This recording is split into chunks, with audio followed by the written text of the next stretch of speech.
itu posisinya meninju begitu? Meninju, bukan meninju menggebrak. ke meja. Bukan menggebrak ya? Posisinya mengepalkan gitu ya? Mengepalkan dari atas ke bawah. Oke. Dan Kiai siapa? Yang Bondowoso almarhum ini sebelah kanan, Kiai Maksum. Itu semua yang hadir di situ ulama semua ya? Ulama sama tokoh-tokoh pergerakan. Baik. Assalamualaikum warahmatullahi wabarakatuh. Sobat RH sekalian, jumpa lagi kita di channel yang keren ini. Keren cadas. Ya sobat semuanya, kita ambil satu video lagi yang menarik pastinya, yaitu soal Prabowo marah-marah kepada ulama. Ini muncul kembali pengakuan Usama Hisham. Jadi Usama Hisham ini adalah anggota DPR. Nggak tahu masih ada nggak ya? Mungkin nggak lagi ya. Jadi ini saudaranya Ridwan Hisham dari Jawa Timur, tapi dulu kalau tidak salah Golkar. Tapi kita lihat nanti statusnya sebagai apa. Sepertinya ulama. Soal Prabowo marah-marah di depan ulama. Coba kita lihat ya. Suara Nasional beredar video pengakuan Usama Hisham, Prabowo marah di depan ulama. Sebelum saya bacakan, silakan isi polling ya yang saya buat baru untuk memperbandingkan antara tiga jagoan kita saat ini, yaitu Anies, Ganjar, dan Prabowo dalam aspek komitmen mau dan mampu memberantas korupsi. Untuk sementara waktu Anies ada 10 kilo yang voting ya, 10.000. Anies Baswedan 88%, Ganjar Pranowo 5%, Prabowo Subianto 7%. Masih unggul Anies Baswedan. Dan sementara rekomendasi agar kami mendukung siapa, 101 kilo yang voting, Anies Baswedan 88%, Ganjar Pranowo 5%, Prabowo Subianto 7%. Mengenai siapa yang akan Anda pilih sebagai presiden, itu tetap Anies ya. 141 kilo yang voting, Anies Baswedan 86%, Ganjar Pranowo 6%, Prabowo Subianto 8%. Jadi kalau seandainya pemilihan presiden itu hanya di antara subscriber atau penonton RH Channel, maka Anies Baswedan tinggal tunggu pelantikan ya. Tidak usah lagi pemilihan karena unggul telak dan mutlak ya. Oke, tapi coba kita lihat dan kita bacakan video yang beredar ini. Saat ini beredar pengakuan Ketua Umum Parmusi Usama Hisham, dia ke Parmusi ya, yang menceritakan kemarahan Ketua Umum Partai Gerindra Prabowo Subianto kepada ulama. Dengan nada suara tinggi ia memprotes pihak-pihak yang meragukan kualitas keislamannya, ibadahnya, kemampuannya mengaji dan menjadi imam sholat. Yang sangat mengejutkan, ia berbicara sambil meninju keras meja rapat di depan para ulama, kata Usama Hisham.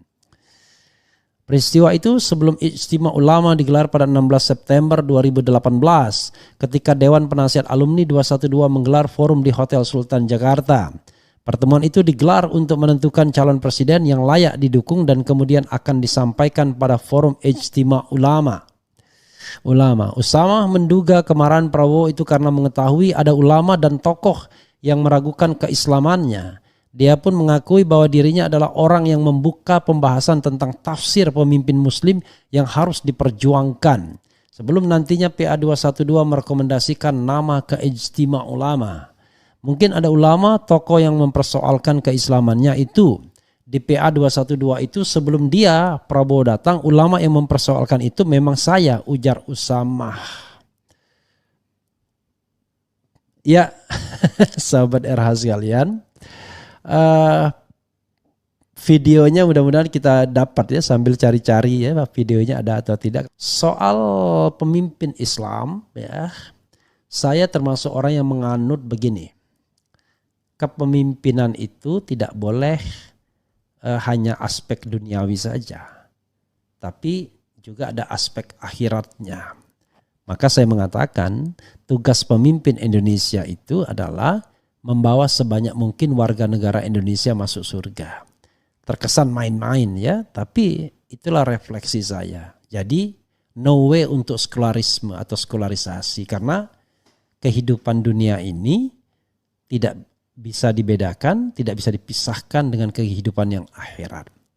At any time kita bisa mati. At any time kita bisa diambil nyawanya. Dan kemudian kita akan mengalami kehidupan yang kekal, abadi di sana. Karena itu memilih pemimpin, kemudian mengabdi kepada negara, tidak korupsi dan tindakan-tindakan baik lainnya, itu adalah dimensinya dua, memberikan kebaikan kepada negara ini dan sebagai tabungan bagi akhirat. Itu kalau saya sampaikan dari perspektif seorang muslim. Tapi saya kira sama, penganut agama lain juga berbuat tidak hanya karena hanya for the sake untuk negara, ya, tetapi juga untuk kepentingan akhiratnya kelak, sesuai dengan agama dan keyakinan masing-masing. Dan itu baik, itu yang membedakan antara negara Pancasila dan negara liberal atau negara komunis. Negara Pancasila tidak membedakan kehidupan dunia dan akhirat, tidak membedakan antara urusan agama dan urusan negara. Kita tidak sekuler. Jadi kepemimpinan kita adalah kepemimpinan tidak hanya dimensinya material tapi juga spiritual. Jadi karena itu tidak heran kalau kemudian negara ini negara yang sangat concern terhadap pemeluk-pemeluk agamanya. Harusnya begitu. Jadi kalau negara kemudian memusuhi pemeluk agamanya, wah gawat negara itu. Saya sambil bercanda mengatakan tugas pemimpin negara kita adalah sebanyak-banyaknya mengirimkan rakyat Indonesia atau warga negara Indonesia masuk surga. Biar keren nanti kita di surga. Secara bercanda demikian. Walaupun secara substantif saya tidak bercanda. Kalau kita seorang muslim dan kemudian kita berusaha untuk taat, berusaha untuk berefleksi hidup kita, tentu kita akan memikirkan kehidupan setelah mati. Kehidupan akhirat, kampung akhirat. Dan once kita terjebak pada kehidupan yang hina-dina di dunia atau berbuat banyak kesalahan, maka ketika nyawa sudah hilang dari badan, kesempatannya sudah tidak ada lagi. Jadi barangkali mereka-mereka yang sudah mendahulu kita baru menyesal. Kenapa kemarin tidak memperjuangkan pemimpin yang adil, pemimpin yang bisa membawa kita ke surga. Pemimpin yang tidak hanya menciptakan surga dunia, tapi juga mengantarkan kita pada surga akhirat. Jadi baldatun thayyibatun warabun ghafur sebagai sebuah negara, dan kita juga menjadi insan-insan yang taat beribadah, dan kita yakin bahwa dengan taat beribadah, dengan berbuat baik, kemudian Allah Subhanahu wa taala akan memberikan rahmatnya, ya. Jadi kita masuk surga bukan karena amal ibadah kita semata, tapi karena rahmat atau kasih sayang dari Allah Subhanahu wa taala. Itu yang saya pahami. Nah, karena itu saya tentu tidak menolak ketika misalnya seorang ulama atau kelompok ulama cawe-cawe dalam memilih atau memberikan rekomendasi pemimpin atau siapa yang harus dipilih, karena itu adalah tanggung jawab dia. Soal menang dan kalah itu soal lain. Itu soal Allah Subhanahu wa taala semata-mata.